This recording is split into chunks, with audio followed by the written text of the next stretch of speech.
Alrighty, so today we are going to look at the last two games before Decision Day 2024 in the MLS regular season, and these two games, of course, unfortunately playing during the international break because both of these games, at least for two of these teams, they were playing in the final of the Leagues Cup. They couldn't play on the week when MLS was returning from the Leagues Cup break, since the Leagues Cup final, just like last year, was taking place exactly the same time as MLS returns from its Leagues Cup break. But that being said, in terms of these resort itself, well, not much really changed except for maybe this one. It definitely does make it a little bit more interesting in terms of which team want to avoid in the playing round out of the Western Conference. But this game pretty much doesn't really change much, with Columbus getting the easy win against New England. Though before I also want to mention this game, I want to also quickly mention the U.S. versus Panama game. I didn't do a full review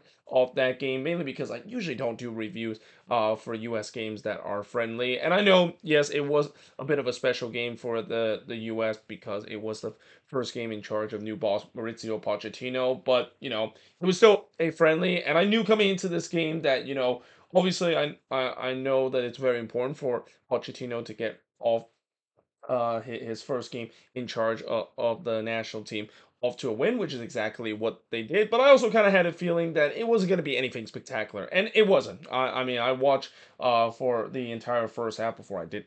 I didn't watch the second half because I went to do a little ground hop, and that for the most part it wasn't that spectacular. One thing that I will also say, and I hear people say that, is that it seems like the team is much more organized and much more fluid on the attacking end compared to Berhalter their team, and I kind of did see part of that at least near the end of the first half, and also throughout the highlights that there it seems like there's more of an idea going forward on the attacking end. That was kind of the most frustrating thing under Greg Berhalter, where it was pretty clear that whenever they get into the attacking end, they just kind of lack that ideas, and that they always just go with that route one option, which is crossing the ball 100 times and just kind of hope and pray someone will get to it. But at least in the first game against Panama, it seems like Pochettino team is not only more organized, but they're more fluid on the attacking end. But that being said, again, there's really not much you can read about Pochettino team, and it's going to take a while. It's going to take a while for him to get to know the team, and especially the U.S.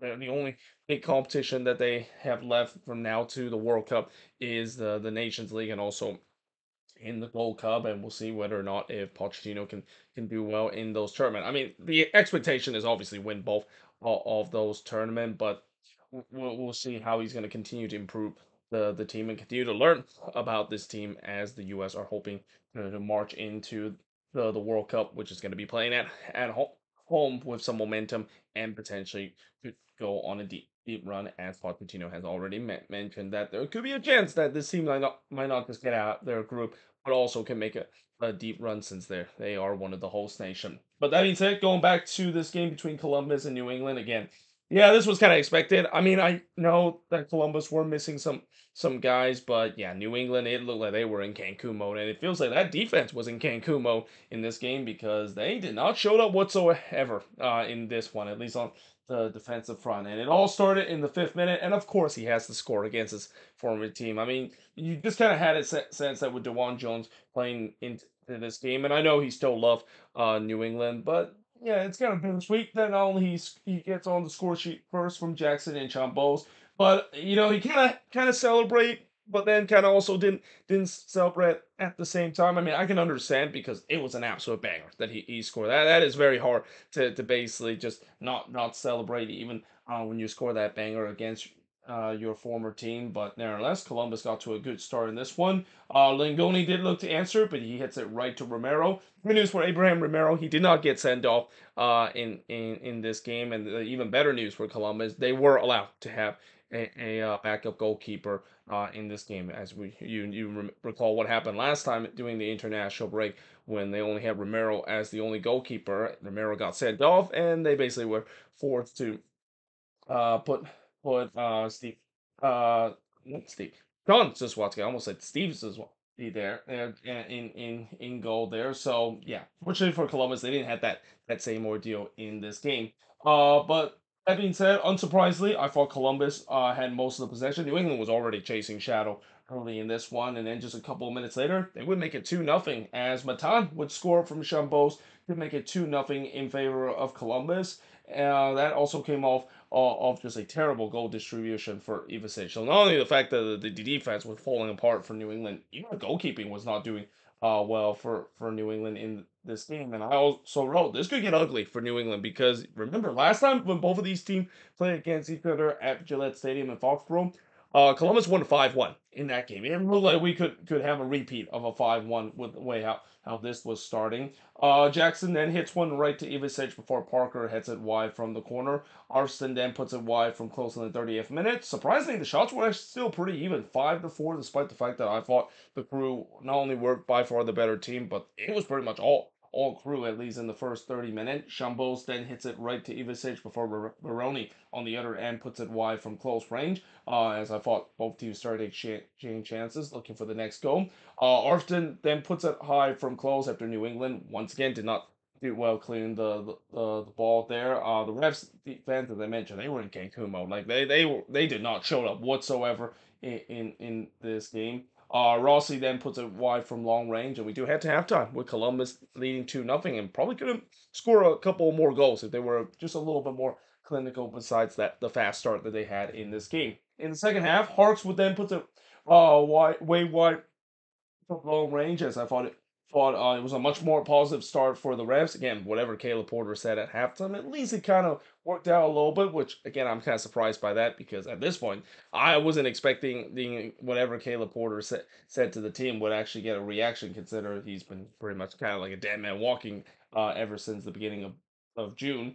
But yeah, there was no doubt the refs had a more positive start. They were looking to try to get one back. Chabot then blasted high from long range, and then Jackson puts it all over from a sitter there. Yeah, that's one that Azel Jackson would want to have back. And again, up to this point, again, besides the fast start that Columbus had, the Crew were not doing a good job in terms of their finishing. They probably could have been 3 or 4 nothing up to this point. Rossi then puts it over from long range as Columbus was really pressing for that third goal. But the question is, can they show that clinical finishing? Well, they finally did in the 61st minute. In fact, literally as I wrote that, Alexandro Matan would score from Camacho to make it 3-0 in favor of Columbus. And it could have been 4-0 if it wasn't for the post denying Russell Rowe from close range. This could be 5-0 now if the Crew were even more clinical in terms of their finishing. Ivicic then denied Matan from close in the 71st minute and denied him of the hat trick, but he did not deny him a hat trick in the 72nd minute. As in the 72nd minute, he would score from Jones to make it 4-0 in favor of Columbus. There was no doubt that this was also the Alexander Matan revenge game against Caleb Porter. They mentioned throughout the broadcast, and I think Keith Costello mentioned this in the broadcast that Alexandro Matan he was not a big fan of Caleb Porter when Caleb Porter was the head coach of Columbus. In fact, they didn't really see eye to eye with each other, and yeah, it feels like Matan probably haven't forgot about that because he not didn't want to get revenge against his former boss, but did it in an emphatic way in terms of scoring a hat trick right in front of his former boss in this game. Ramirez then make it 5, but he was denied by Ivicic and Boa with hits one into the side netting. And yeah, in the end, Columbus with an emphatic 4-0 win probably could have won more if they were a little bit more clinical in this game as well. But nevertheless, shots in this one, 21 shots for the 8 that New England has, 2 shots on goal for the 8 that Columbus had, 8 shots off target for the 3 that New England has, 4 shots off block for the 3 that New England has, and possession wise, 56% possession compared to 44% possession that New England has in this game. I mean, I'm pretty sure everybody saw this coming. This was always going to be an easy win against that Columbus had, even if they don't have most of their starters in this game. New England clearly looked like they flat out are quitting on the season. Though something tells me that they probably shouldn't do that heading into the next game because in the next game on decision day, guess who they play on decision day? Yeah, it's against Inter Miami, and it's that same team that also is looking to try to take the points total record in a single season away from New England if Miami gets the win on decision day. So in some way, New England, even though they're eliminated, they definitely still have a lot of a big big stake that is on hand. I mean, the last thing they want is to have the points record taken away from them, especially against a team like Inter Miami. Though it's not gonna be easy because it's a road game for New England, and if there's anything we know about New England this season on the road, they have been pretty much mostly terrible this season on the road. Now, moving on, in terms of the next match, is Vancouver and LAFC. And I said it before about Vancouver, of how they might be in full panic mode right now, and that this team has one and done written all over it. Well, this game kind of further solidified it. Though I will say that this game, Vancouver definitely have played much better in this one. Maybe part this is due to the fact that LAFC again were a little bit shorthanded coming into this game, but the Whitecaps, they really need to win this game, and it just feels like it's almost inevitable that they might be forced to play in the playing game, and in that playing game, if they are going to be forced to play it, they're going to be facing against the Portland Timbers. And while the Timbers have had their problems the last couple of weeks and haven't been in the best of form, that is not an opponent that the Vancouver Whitecaps will want to play in the playing in game, even if that game is going to be potentially playing at BC Place. And it got to a nightmare start for the Whitecaps too, as just 1 minute into this game, 36 seconds into this game, Mateus Bogusz, he scored for Martinez and Drew to make it get 1-0 in favor of LAFC. Tell you what, I'm really surprised that not a lot of people have talked about Mateus Bogusz being in the MVP conversation. He has been immense this season. I mean, I know Bawanga, of course, takes the spotlight off of him. I mean, we know how important Bawanga has been to this LAFC team, but what about Bogusz? He's been incredible this season as well, and here he shows the honesty to basically chipped it over the keeper from such a tight angle. Yeah, beautiful goal there from LAFC to get the 1-0 lead. Raposo did look to answer, but his shot was blocked, and then Giroux puts one right to Takoka before Laborda would heads it wide from close range. It was a kind of entertaining start to this game. There was definitely a lot of action for both of these teams, and in fact, the shots were free too for LAFC up to that point. Bogusz looked like he scored the second goal of the game, but unfortunately, the flag did not agree with him as the goal was disallowed for offside. Takoka then denied Segura from close, and then Bogusz puts it over from long range as LAFC was pressing hard to try to get that second goal. So as I said that, Berhalter would hit one right to Lloris in the 25th minute, and then Martinez just puts it wide from a curling effort in the 35th. We do head to halftime with LAFC leading 1-0. In the second half, unlike what we saw the majority of the first half, where it was kind of a lively first half, there was a lot of chances for both of these teams. That was not kind of the case, at least in the beginning of the second half. And I thought that always favorites the road team, especially when the road team has the lead there. Berhalter then missed wide from long range in the 57th minute, but then in the 62nd minute, Vancouver ties it up, and it's actually an own goal by Palencia. And what's kind of weird about this, and I don't know if they fixed this yet on the league website or even on the app, they basically said Berhalter, of course, scored the goal, and then just 1 minute later, they also added Palencia scoring the own goal, even though technically that happened on the same play. So yeah, if you didn't actually watch the game and you look at the score and saw how Palencia and Berhalter getting the goals, you would be confused. How is this game 2-1? How did Vancouver not score two goal when it's basically said on the summary that, that there was two goals scored, one being an own goal and one being a Sebastian Berhalter score. So again, I don't know if they fixed that, but that's just maybe an error on the stat keeping chart, which is not a big surprise because so far this season the stat keeping, yeah, they haven't done a great job. The whoever's in charge of the stat keeping on the league website or even on the app as well.